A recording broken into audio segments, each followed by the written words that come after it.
Olá, eu sou Carlos Aquino e você está no Assista Gourmet. Hoje eu estou aqui em São Paulo, no bairro dos Jardins, para conversar com duas pessoas especialíssimas. Eles são referência na culinária, na gastronomia há décadas. O restaurante Tatini, ok? Vamos lá? Com o meu amigo Fabrício Tatini e Tiago Tatini, uma referência em gastronomia. Como é que vai, meu querido? Tudo bem? Tudo bem? Tudo bem, Tiago? Tudo bem? Boa tarde, tudo bem. Ótima companhia. Meu querido Fabrício, conta um pouquinho para o nosso espectador tudo essa história longa de décadas e décadas que veio do seu avô, do seu pai e a sua também. Conta um pouco para nós tudo isso, faça um resumo da ópera, vamos dizer assim. Diga aí, meu querido. Quando começou lá em Santos, todo o Dom Fabrício de Santos e todas as marcas que vocês possuem, por favor. Um prazer e uma honra, né? Muito bem-vindo, bem-vindos à nossa casa. O Tatini Restaurante, nesse endereço, vai completar 40 anos. E a história da minha família na gastronomia começa na cidade de Firenze, na Itália, nos anos 10. Nos anos 10. 1910, não 2010, Sim, no milênio passado. Exatamente. Meu bisavô, Casimiro, era cozinheiro, né? E como consequência disso, meu avô iniciou o seu conhecimento profissional trabalhando com ele, desenvolvendo as suas habilidades na cozinha e no salão. Meu pai, né, os irmãos do meu pai, e eu sou a primeira geração de brasileiros também trabalhando na cozinha e no salão de restaurantes. Ele é da quarta ou quinta? Tiago, quinta geração, né? Segunda geração de brasileiros e quinta geração consecutiva de profissionais trabalhando em cozinha e salão. Quinta geração, que maravilha, hein? Minha família, a partir do meu avô, na verdade minha bisavó veio, já viúva, vieram para o Brasil, profissionais formados na Itália, tendo trabalhado na França um bom par de anos. Tanto meu avô como meu pai vieram para o Brasil para estabelecer um restaurante. Com esse propósito. Com esse propósito. A família imigrou para cá na década de 50 para abrir um restaurante. A primeira casa da minha família foi aberta na cidade de Santos. O nome era Dom Fabrício. Dom Fabrício.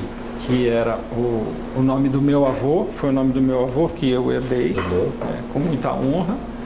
Tem que carregar com muita honra, com muito orgulho esse nome. E o restaurante se chama Dom Fabrício porque, na verdade, quando eles estavam abrindo o restaurante, eles não sabiam que nome dar para casa, né? E resolveram homenagear o pai, o patriarca, sem ele saber. Meu avô só descobriu que o nome iria se chamar Dom Fabrício quando a placa chegou para a inauguração da casa. Surpresa. Foi uma surpresa para ele. A mesma coisa que a gente fez com o meu pai quando inauguramos o Casimiro, na Alameda Santos. Ele só descobriu que o nome do restaurante se chamaria Casimiro quando ele chegou no restaurante e viu a placa. Que interessante, hein? Que legal. A história se repete, a gente queria que a história se repetisse, né? Ele ficou muito feliz, ficou muito emocionado. E o mais engraçado de tudo é que meu pai é conhecido como Mário Tatini, nunca como Casimiro. É verdade. A gente acredita. O saudoso Mário Tatini. O grande Mário Tatini. Vamos fazer um vídeo de novo. Ao saudoso Mário Tatini. Uma taça para o Tiago também, né? Por favor. Saudoso Mário Tatini. E Zeca, pode trazer, viu? Carismático. A entrada, por favor. E a minha avó Maria, a gente acredita que a minha avó Maria queria que o primeiro filho dela, se fosse homem, tivesse o nome de Mário. Nós acreditamos que era porque ela se chamava Maria. Meu bisavô Casimiro, quando nasceu o primogênito, meu pai, né? Falou que iria registrá-lo. Não, pode deixar que eu vou registrar. Naquela época se registrava em igreja, né? Os nascimentos. Não tinha cartório. Nós estamos falando de que década? Nós estamos falando de 1928 na Itália, 28, em Firenze, na Itália. 1928. Então, o velho Casimiro foi registrar o seu primeiro neto, né? Com o compromisso assumido com a minha avó Maria, que ele iria se chamar Mário. Ele registrou o meu pai... Novamente brindar aqui, ó. Lá, Tiago. Saúde. Ele registrou meu pai como Casimiro Mário. Né? E na Itália, você tem os nomes de batismo, eles são desprezados até em documentos. Você tem o nome da família e depois você tem o primeiro nome. Então o nome do meu pai ficou, inclusive no passaporte, nos documentos brasileiros, todos, como Patini Casimiro. Minha avó ficou possessa com essa história, né? Odiou a ideia do sogro dela, que ele não era o pai dela, ele era o sogro dela, ter colocado o nome de Casimiro no filho dela. E chamou meu pai a vida inteira de Mário. Todo mundo sempre chamou o meu pai de Mário, né? Meu pai só descobriu que o nome dele era Casimiro quando ele foi alfabetizado. Eu só descobri que o nome do meu pai era Casimiro quando eu fui alfabetizado. Eu falei, mas meu pai não chama Casimiro, meu pai chama Mário. Interessante. Né? Se me permita fazer uma colocação. Você sabe que eu já tinha conversado com vocês anteriormente, né? O nosso propósito no canal é exatamente de contar não só a história da gastronomia, dos estabelecimentos, restaurantes, todos isso, mas também a história dessas coisas maravilhosas, né? Que cada um de nós possuímos, né? Todo mundo tem a sua história. E é isso que nós queremos contar no nosso canal. Por favor, continue, Mário. Mário ou Mário? Eu também tenho Mário. Está escutando, Fabrício? Está sempre por perto. Dona Gisela, minha mãe também, está sempre por perto. E essa consequência dessa história, a gente resolveu homenagear meu pai e o avô dele, o velho Casimiro, na nova casa que foi aberta em São Paulo, com o nome de Casimiro, Restaurante da Altatini. Falei assim, poxa vida, o velho ganhou. Ele conseguiu manter o nome dele aceso na 5ª geração da família, que é responsabilidade do Tiago. Na gestão é dele lá. Agora é a gestão Parabéns, hein? Cuida bem do Casimiro, né? Cuida bem do Casimiro. Olha que responsabilidade, hein? Com certeza. E nessa toda a trajetória, né? Poxa, vocês têm tanta história. Eu lembro do Dom Fabrício, na Alameda Santos, pô. Eu morava na Maria Figueiredo naquela época, nos anos 80, né? E a gente ia a pé lá pro Dom Fabrício, né? Tinha outros restaurantes ao lado também, né? Mas vamos voltar um pouquinho lá para essa... Vamos pular de 20, 30 para a década de 50 lá em Santos, o Dom Fabrício de Santos. E depois, como é que foi essa caminhada, essa trajetória, até chegar aqui em São Paulo? A minha família e o Tiago carrega esse gene com ele, tem uma capacidade de destilar receitas inata, que ela se aprimora. Você está falando autorais, está falando? Você põe um prato na frente do Tiago, você põe um prato na frente do meu pai, você põe um prato na frente do meu avô, na frente da minha irmã Paula, né? E pergunta como foi feito esse prato, qual é a receita desse prato. Eles não precisam experimentar. Eles te dizem como foi composto aquela receita, como foi construída aquela receita. A capacidade de entender sabores, aromas, cores, para poder preparar uma receita. Isso vem por gerações. Eu não tenho esse dom, infelizmente. Acho que é por isso que o restaurante chamava Dom Fabrício. Eu não tenho esse dom. E todos os outros têm? Tem. Minha irmã tem, o Tiago, que é meu sobrinho, tem, meu pai tinha, meu pai era olfativo, a Paula é olfativa, meu avô era visual. Meu avô Fabrício era uma das coisas mais... Uma relação sensorial. Impressionante. Né? E nós, como seres humanos, nós temos muito disso, né? Que é, obviamente, os nossos sentidos, né? A audição, visão, né? O tato, né? O paladar. E é com isso também que a gente quer... Por isso que nós viemos aqui comentar com você. Então, mas continue, por favor. E por que eu estou fazendo essa introdução? Porque a minha tia conta na história da família que foi assim, o primeiro fim de semana que o restaurante trabalhou, eles sabiam, onde começa a história, eles sabiam que eles iam fazer um restaurante que iria agradar o público. Você faz um restaurante porque você gosta de cozinhar, porque você tem a capacidade, o dom de atender, de entreter as pessoas que você recebe na sua casa. Isso aqui é a nossa casa, nós estamos recebendo as pessoas na nossa casa. Familiar. É isso que a gente procura sempre. Eu não quero que as pessoas se sintam constrangidas no ambiente, eu quero que elas fiquem em paz nesse ambiente. Elas sabiam, quando vieram, que a casa ia ser um sucesso. Por isso vieram para o Brasil, com pouquíssimo dinheiro, né? Eles queriam uma terra nova, uma esperança nova, uma vida nova. Mas eles sabiam que o profissionalismo deles ia fazer eles conseguirem alcançar os sonhos. Então, o primeiro final de semana de trabalho do restaurante, no Brasil, os restaurantes que mais trabalham muito bem em fim de semana, atendeu 20 clientes. Então está anotadinho no caderno dela. Atendemos 20 clientes no domingo. No domingo seguinte foram 80 clientes. No outro domingo foram 250 clientes. No quarto domingo de funcionamento da casa, ela perdeu as contas. É mesmo? Nossa! O restaurante já começou a funcionar com muito sucesso. As pessoas iam, isso foi em 1954. 54, em Santos. Em Santos, na cidade de Santos. Eu sinto um pingo de emoções em você estão muito emocionados, né? Mas é bom relembrar, sempre, né? É bom relembrar. Sempre. Mas, por favor, diga. Porque aí eu olhei para esses talheres, né? Eu olhei para esse... porque a certeza do sucesso não é equivalente à quantidade de dinheiro que você tem no seu bolso. Com certeza. Meu pai me fala essa história, e essa história é muito bonita. Ele fala assim, atender 20 pessoas, atender 40 pessoas, atender 200 pessoas, o dia a dia fez com que eles montassem um enxoval do restaurante.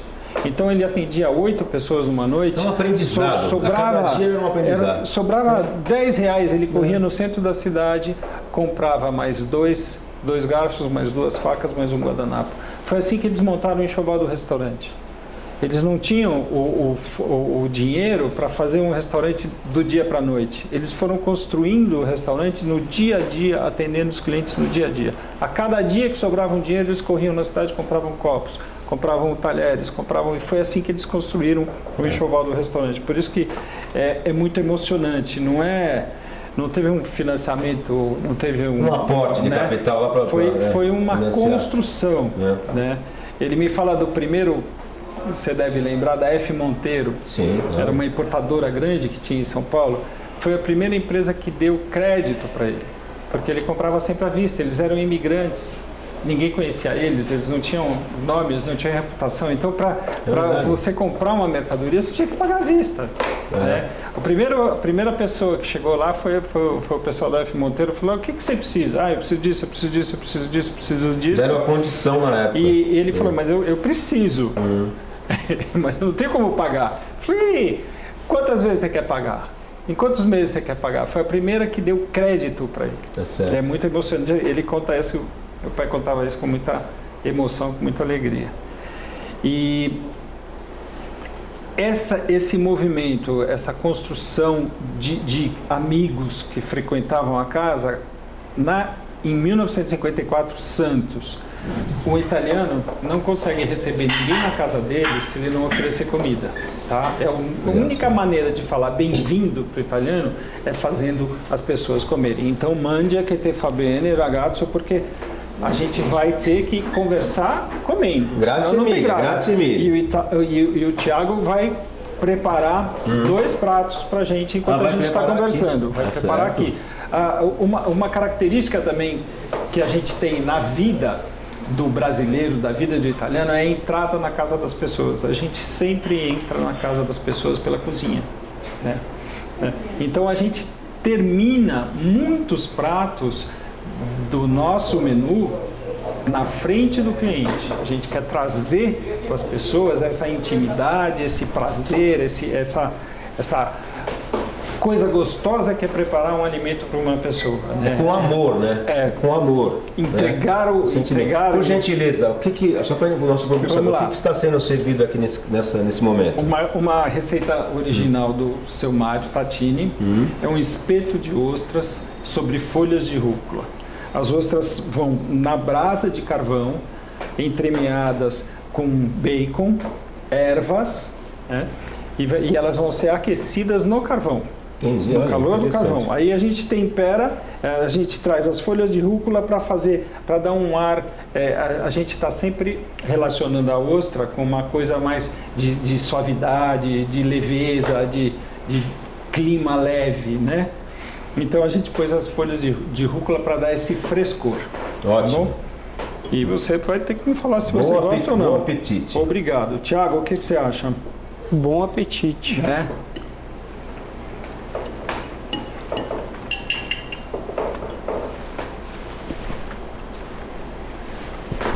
Realmente de excelente qualidade, um sabor maravilhoso. Pena que as pessoas que estão lá do outro lado da câmera não podem sentir isso, né? Então nós vamos aproveitar aqui, né? Vamos fazer Certo? o quê, né? Maravilha, maravilha. Quer falar alguma coisa, Thiago? Fica à vontade. Eu vou Vai lá. preparar, vou começar a preparar o prato que a gente vai servir de entrada para vocês, a massa, que é o ravioli de pato. O ravioli de pato é uma das assinaturas também do meu avô Mário Tatini. E a gente prepara tudo aqui dentro da casa, né? A gente compra o pato, desossa, assa ele para depois preparar a massa. Então, eu vou começar preparando no fogareiro, que também é um dos DNAs da casa, um dos DNAs da família. Quando chegaram no Brasil, como o Fabrício já havia dito, o preparo do alimento é sempre aqui na frente de vocês para ter uma experiência completa. Fica à vontade. Você que Obrigado. a gente vai conversando aqui, você vai Sim. preparando, vamos conversando, né? Pode Maravilha. ser? Você tem que fazer alguma explicação na hora de preparar? Tem que fazer? Primeiro agora a gente não precisa explicar porque Não? a frigideira vai só Então eu posso aquecer. conversar aqui com- Por favor, com você. e aí eu vou fazendo Então a gente devagarzinho. volta aqui, que a gente estava falando tudo aquela... Da abertura da casa em Isso. Santos, É. a casa andou bem já a partir da sua inauguração. A reputação da qualidade da cozinha começou a se espalhar pela cidade de Santos. A gente precisa fazer só uma pequena explicação.